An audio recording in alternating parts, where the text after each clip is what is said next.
இயற்கை தரும் இன்னல்கள் ஒரு பாதி, இன்று இலங்கை தரும் இடையூறுகளோ பெரும்பாதி. சென்று வருகிறேன் என்று சொல்லிய எம் உறவுகள் இன்று இருக்கின்ற இடமோ இலங்கை சிறைகள். நாங்கள் உழைத்து உருவாக்கிய எங்கள் படகுகள் இன்று யாரோ ஒருவரின் கைகளில்.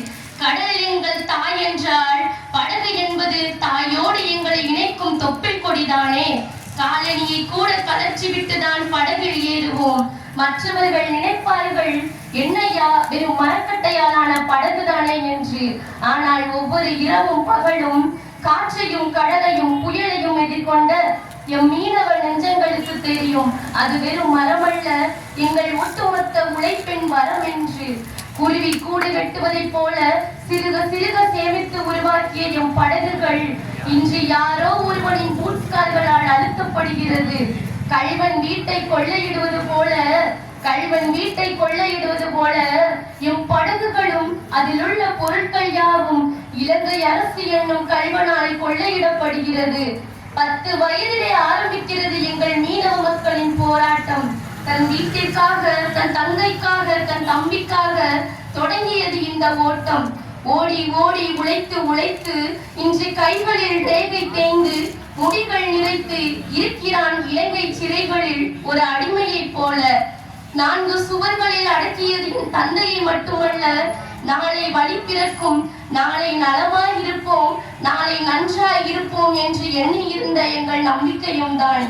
நாளை நான் தேர்வெழுத செல்கிறேன், திரும்பி வந்து யாரிடம் கூறுவேன், அப்பா நான் வென்று விட்டேன் என்று. தந்தை முகம் காணாது வாடுகின்ற எம்மை போன்ற பிஞ்சு நெஞ்சங்கள் மீது இறங்காதோ இந்த இலங்கை அரசு? வாழ்வாதாரம் மட்டும் முடங்கவில்லை, எங்களின் எதிர்கால வாழ்வே முடங்கிவிட்டது.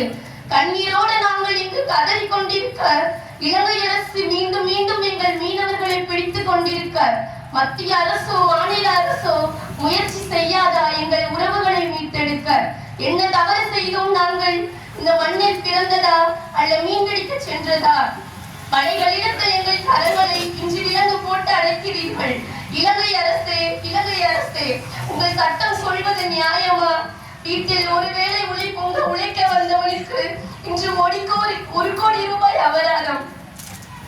உழைப்பையும் பிடுங்கிக் கொண்டாய், உழைத்துக் கொண்டிருந்த மனிதனையும் சிறையில் அடைத்தாய். கொலை செய்தோமா அல்ல கொள்ளை செய்தோமா?